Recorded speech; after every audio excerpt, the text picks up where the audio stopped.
अस्सलाम वालेकुम students, view excellence में खुश आमदीद। आज MTS 202 में हमारे पास लेक्चर नंबर 2 है जिसका टॉपिक है ट्रूथ टेबल्स। ट्रूथ टेबल्स में इस लेक्चर में हम मुख्तलिफ़ किस्म के ट्रूथ टेबल्स ड्रा करेंगे। तो चलते हैं ट्रूथ टेबल की तरफ। पहला है हमारे पास नोट P एंड Q। तो पहले तो हम ये टेबल ड्रा करेंगे। टेबल 2 के लिए अलग है, अगर यहाँ पे ये 3 आई हुई हैं तो 3 के लिए अलग है। पहले 2 के लिए टेबल कैसे ड्रा करेंगे, P की लाइन आपने कैसे लिखनी है, Q की लाइन कैसे लिखनी है।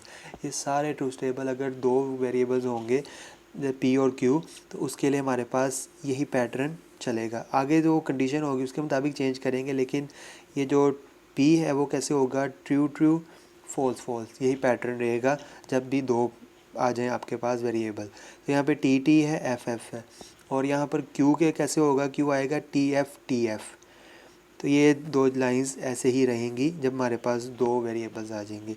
अब इसके कंडीशन के मुताबिक हम चलते हैं। यहाँ पे है note P and Q।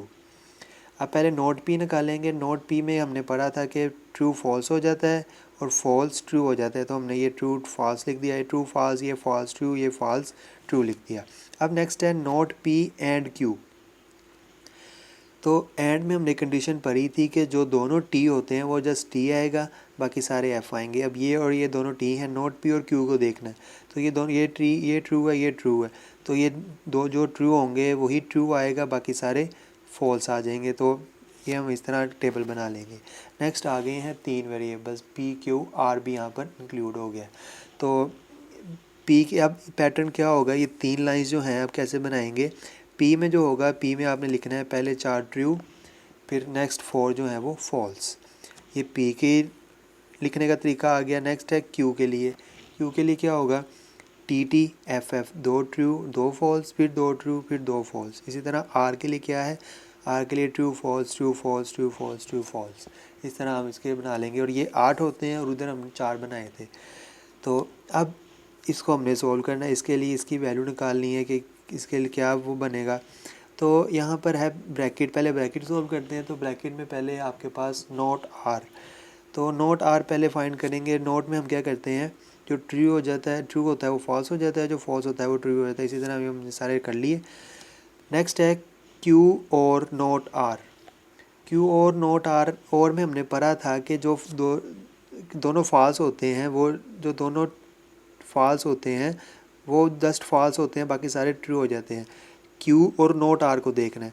Q और नोट R, ये TF है, ये T रहेगा, ये TT है, ये भी T रहेगा, लेकिन ये जो दोनों F हैं ये जस्ट F हो जाएगा, और यहाँ पे ये दोनों F हैं, ये F हो जाएगा, बाकी सारे ट्रू आ जाएंगे। और में हमने कंडीशन पढ़ी थी जो दोनों फॉल्स होंगे वो जस्ट फॉल्स होगा, और एंड में हमने कंडीशन पढ़ी जो दोनों ट्रू होंगे वो ट्रू होंगे, बाकी सारे फॉल्स होंगे। नेक्स्ट है, इतना हिस्सा हमने सोल्व कर लिया, वो ये आ गया। अब नेक्स्ट है नोट P का हमने इसके साथ एंड लेना है। तो नोट P के जो ट्रू होंगे वो फॉल्स हो जाएंगे, और जो फॉल्स होंगे वो ट्रू हो जाएंगे। और अब इसमें एंड हमने अप्लाई करना है। एंड में क्या करते हैं, हम दोनों ट्रू होते हैं, जो वो ट्रू होता है, बाकी सारे फॉल्स होते हैं। तो यहाँ पे हम देखेंगे तो ये दोनों ट्रू हैं और ये दोनों ट्रू हैं, तो यहाँ और ये दोनों भी ट्रू हैं। यहाँ पे टी लगा देना है, यहाँ पे भी टी लगा देना है, और यहाँ पे भी टी लगा देना है। बाकी सारे आपने फॉल्स लिख देने हैं, क्योंकि वो सारे अदर देन दोनों ट्रू जो हैं वो नहीं है, बाकी सारे हमने फॉल्स लिख देने हैं। अब नेक्स्ट थर्ड ट्रूथ टेबल है, उसमें क्या करेंगे, उसमें भी ऐसे ही पैटर्न P का ड्रा कर लिया, Q का ड्रा कर लिया, P और Q निकाल लिया। P और Q कैसे निकालना है कि दोनों जो फॉल्स हैं वो जस्ट फॉल्स है, बाकी सारे ट्रू लिख दिए, और P एंड Q में जो दोनों ट्रू हैं वो ट्रू लिख दिया, बाकी सारे फॉल्स लिख दिया। अब इन दोनों इसकी एंड की नेगेशन लेनी है, एंड की यहाँ पर नोट लेना है। तो एंड का नोट आएगा, इन सबके साइन चेंज कर देना, जो ट्रू होगा वो फॉल्स हो जाएगा, जो फॉल्स होगा वो ट्रू हो जाएगा। बल्कि इसमें देखना है हमने, ट्रू है जो फॉल्स हो जाएगा, फॉल्स है वो ट्रू हो जाएंगे। अब इसका और इसका आपने, इसका और इसका आपने एंड लेना है, इसका और इसका आपने एंड लेना है। तो यहाँ पे आएगा TF फॉल्स आएगा यहाँ पे, क्योंकि जो एंड की कंडीशन है दोनों ट्रू हों तभी वो ट्रू होता है। तो ये दोनों ट्रू हैं, ये ट्रू आ गया, ये दोनों भी ट्रू हैं, ये ट्रू आ गया, बाकी ये भी फॉल्स, और पहला TF है वो भी फॉल्स आ जाएगा। तो इस तरह हमारे पास ये इसके ट्रूथ टेबल ड्रा हो गया। नेक्स्ट है यूजेज ऑफ और इन इंग्लिश। और का यूज़ क्या होता है इंग्लिश में। In English language the word or is some time used in an inclusive sense. P or Q or both. जो और है कई बाज़ औक़ात वो किस सेंस में यूज़ होता है, इंक्लूड और चीज़ इंक्लूड करने में भी के सिलसिले में भी यूज़ होता है। एग्जांपल से समझते हैं इसको। आई शैल bye a pen or a book. मैं एक पेन ख़रीदूँगा या एक बुक ख़रीदूँगा। तो यहाँ पर क्या हो रहा है कि हम दोनों भी ख़रीद सकते हैं। इस लिखा हुआ है in the above statement if you buy a pen or a book in both cases the statement is true. अगर आप पेन ख़रीदते हैं तब भी आपकी स्टेटमेंट ट्रू रहेगी, अगर आप बुक ख़रीदते हैं तब भी आपकी स्टेटमेंट ठीक रहेगी। लेकिन if you buy both pen और and book then statement is again true. अगर आप दोनों ख़रीदते हो, पेन भी ख़रीद सकते हो, बुक भी ख़रीद सकते हो, पॉसिबिलिटी है, तो हम तब भी कहेंगे कि स्टेटमेंट ट्रू है। Thus we see in the above statement we use or inclusive sense. और का हमने इंक्लूसिव सेंस में इंक्लूड करने के सेंस में यूज़ किया है। नेक्स्ट है एक एक्सक्लूसिव सेंस। वर्ड और को हम सम टाइम एक्सक्लूसिव सेंस के भी लिए यूज़ करते हैं, जैसे पी और क्यू है बट नॉट बोथ। पी हो सकता है, क्यू हो सकता है, लेकिन दोनों नहीं हो सकते।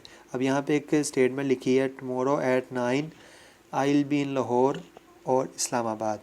कल 9 बजे मैं या तो लाहौर होऊंगा या इस्लामाबाद होऊंगा। अब ये दोनों कंडीशंस हैं, ये दोनों एक टाइम में अक्कर नहीं हो सकती, क्योंकि एक टाइम दिया गया 9 बजे, तो एक टाइम में वो लाहौर या इस्लामाबाद हो सकता है, दोनों जगह नहीं हो सकता। Now in above statement we are using or in exclusive sense. अब हम यहाँ पे एक्सक्लूसिव सेंस में यूज़ कर रहे हैं because if both the statements are true then we have F for the statement. अगर हम कहेंगे कि दोनों स्टेटमेंट ट्रू है, कि एक टाइम में लाहौर में भी है इस्लामाबाद में भी है, तो ऐसा पॉसिबल नहीं है। हम कह देंगे कि ये अगर हम बोथ की बात करते हैं वो स्टेटमेंट सही नहीं है। While defining a distinction, the word or is used in its inclusive sense. Therefore, the symbol ये जो है वो means the inclusive or। अब ये जो सिंबल है आपके पास, इसमें कंडीशन कह रहा है इंक्लूसिव सेंस की आती है, तो इसलिए हम इसको इंक्लूसिव और बोलते हैं। इस सिंबल को हम इंक्लूसिव और बोलते हैं। अब एक्सक्लूसिव और क्या होता है? व्हेन और is used in its exclusive sense the statement P or Q means P or Q but not both.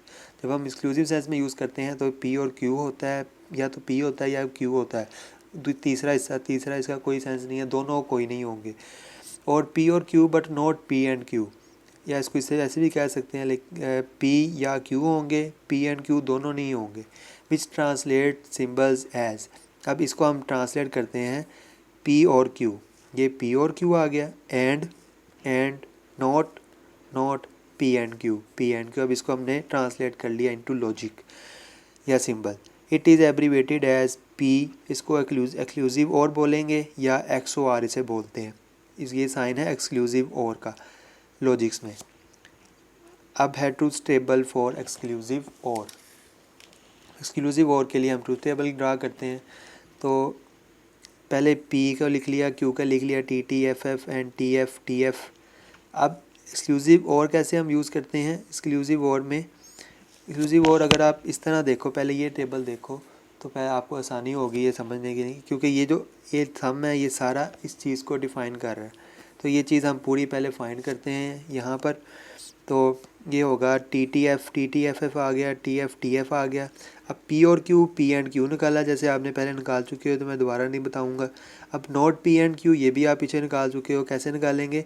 P and Q का नोट लेना, जो ट्रू हो जाएगा वो फॉल्स हो जाएगा, जो फॉल्स है वो ट्रू हो जाएगा। तो ये हो गया। अब इसका और इसका आपने एंड ले लेना है।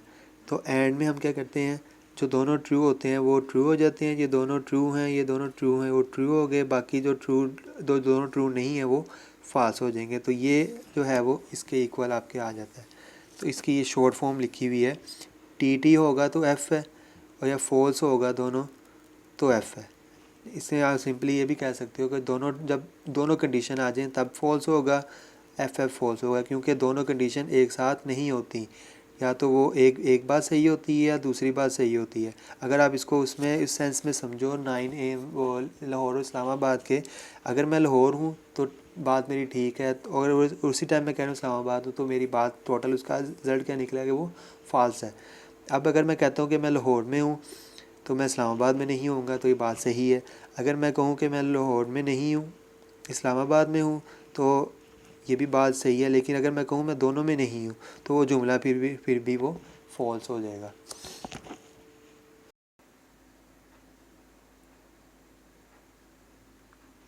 नेक्स्ट आपके पास एक नोट है, उसमें क्या कह रहा है, बेसिकली जो पी और एक्सक्लूसिव और क्यू है वो इसके इक्वल तो आपने पढ़ा, लेकिन वो इसके इक्वल भी होता है। किसके equal? P or Q and not P और नॉट क्यू, इसके इक्वल भी होता है।